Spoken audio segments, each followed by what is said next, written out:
Dennis, for Football at 4, you spent some time at Panthers training camp. I did. I've spent a little bit of time last week, but yesterday, or actually on Tuesday, I should say, I was there for the first padded practice. Now, I've consumed as much possible coverage as I can, but there's no replacement for having your feet on the turf. Mm-hmm. What did you see? What were your main takeaways? So it was nice to actually got a chance to have a conversation with Tommy Tremble, tight end, and also running back by the name of Mike Boone, who's competing for a roster spot. Mike Boone's been in the NFL for now entering his 7th year in the league, so he's been around a little bit. I know how bad my fantasy team is by year. If I ever get to the point where I'm like, Mike Boone is a good option here. Yeah, right. He might score. Let's get Mike Boone on the roster. Might have one good game. But he's been with Minnesota. He spent 3 years there, a couple years in Denver, was with the Houston Texans last season. So I asked him the conversation that he and I had about, hey, what's the culture been like? You've been around in some different spots. Mm-hmm. What's the culture been like here? And he says, man, not going to lie, the competitiveness around here and just how the competitiveness on the field, how everyone is just kind of getting after each other in terms of practice, but also in a supportive and positive way. Like, hey, we're going to battle, but we also know that we're on the same team. They said that it's just the level was different than what he's experienced in the NFL. And also talking to Tommy Tremble, who was drafted in the Matt Rule era, obviously Frank Reich last season.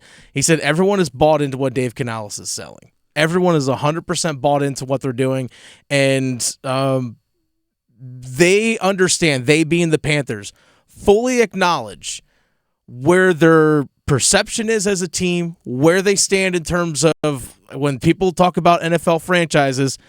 Hey, we get it. And we earned that title of we're not that good, but we're here to change that. We're here to change that perception.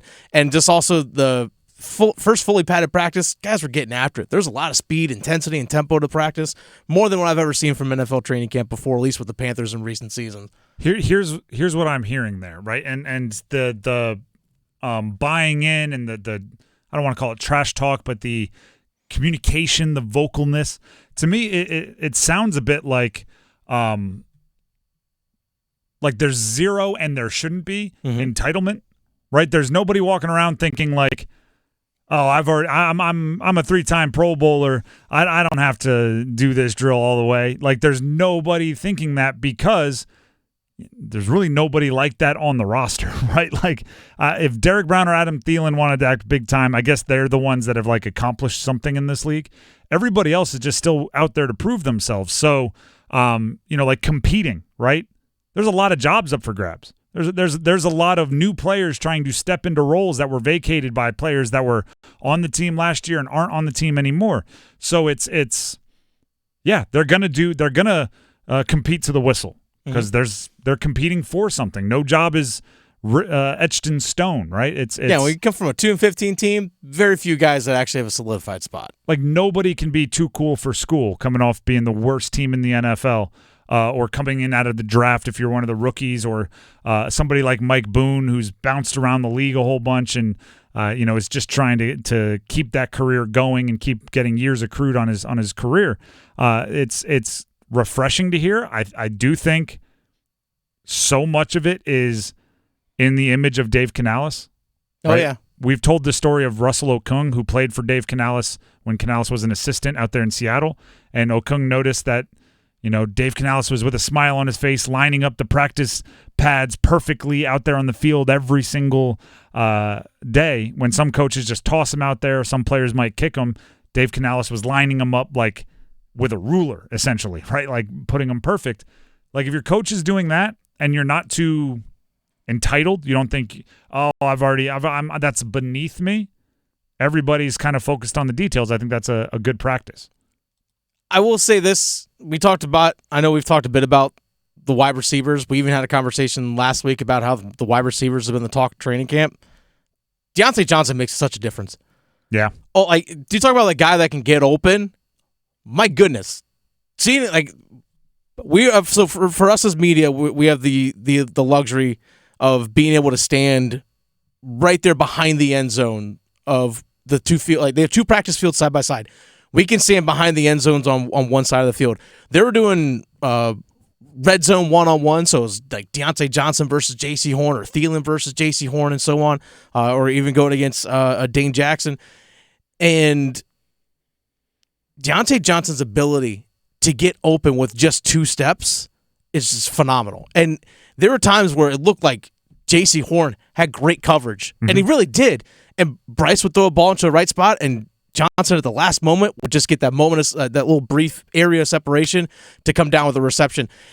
It's such a difference having that guy that can be that difference maker. And also, Adam Thielen doesn't look like he lost a step either. I mean, granted, it's early, it's training camp, everyone's feeling good right now, but the guy hasn't lost a step, I feel like. Here's and that goes into something we said the moment Deontay Johnson was traded for. And it shows up in one-on-ones. J.C. Horn used to, right, as the number 1 cover guy, like at the beginning of one-on-ones, it would be Thielen on J.C. Horn. Now, Thielen won't look as good against J.C. Horn as he will against Dane Jackson because J.C. Horn's better than Dane Jackson. You know what I mean? So, and then Mingo would have to go up against whoever the third, like Dante Jackson or whatever last year, right? It was putting Deontay Johnson first in line to go up against J.C. Horn does make everyone else's job a little bit easier in even something as simple as one-on-ones. Right, because when J.C. Horn and Deontay Johnson are doing that iron sharpens iron thing, and they're in an individual competition against each other, and they're playing against each other, J.C. Horn isn't covering the third, isn't covering Mingo. So now Mingo looks better. You know what I mean?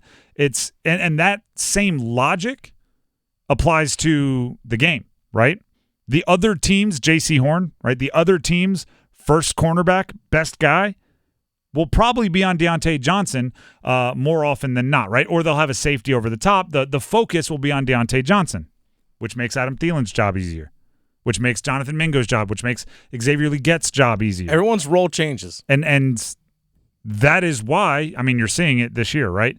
That is why DJ Moore just got a boatload of cash because he's going to make Rome Odunze's job easier.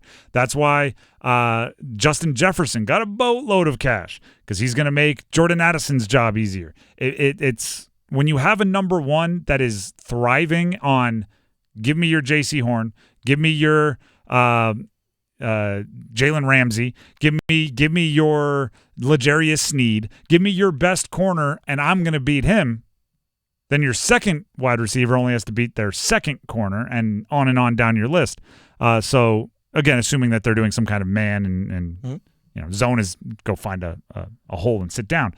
But it's still great that Deontay Johnson is there, and the fact that you're noticing him winning some of those is even better, right? Because it's one thing to take the first corner away from everybody. It's another to take the first corner away from everybody and then still win and still be effective, which is really what the best do. So I was talking to a couple of people in the organization about what Dave Canales, because we're talking about, all right, how's the roster actually going to look? Like who's going to be who's there's kind of like those last 7, 8, 9 spots, which, by the way, the Panthers have first waiver claim. So if there's someone that gets placed on waivers after training camp, a bunch. You can make a claim. If there's someone you like, you could take it. Because, again, you get that first claim for the first 3 weeks of the season. But looking at how Dave Canales in Tampa Bay last year as the offensive coordinator, about how he was very intentional, was Dave Canales, about rotating in his receivers throughout the course of the game. It might only just be for a snap. So the top 2 receivers in Tampa last year were Mike Evans and Chris Godwin. That maybe just for a snap, all right, Mike comes out, we'll put another guy in there just to give him a breather. Then Mike goes back in, maybe for 2 snaps, but that's really about it. But over the course of the game, a little bit more fresh, and then over the course of the season, a little bit more fresh as the season went along, just because, all right, there's one less hit I have to take. There's one less, sprint I got to do 40 yards downfield or whatever it might be, especially with Canales last year running so many go routes and stuff with those guys. So that's something that Dave Canales is very intentional about. We actually saw that in practice as well, where sometimes they're going through 2-minute drill or just working on install, where Deontay Johnson was moving around a little bit, but then also it may have been Xavier Legette and maybe Amir Smith-Marset out there. And then you saw Thielen with Mingo and then 2 tight ends. So constantly mixing and matching guys together, which I thought was really cool to see. I think it also, you notice on the sidelines, is because everyone was rotating in, that everyone was staying engaged mentally. There's no like, all right, the 2s are out there, I'm just going to stand over here, I'm going to chat and talk about whatever. No, these guys are still competing for playing time and competing for snaps. It's also kind of good for a guy that might be the 4th or 5th receiver, knowing like, hey, I still might get 20 or 25 reps out there on the field. Everybody's fighting for reps in practice, especially this time of year. Maybe Thielen's not. He's in his 30s. No, for some of those guys, maybe not so much. Everybody else is like, yeah, coach, where do you need me? Yeah. X, Z, W, running back, quarterback. I'll do it all. Boobie Miles out here.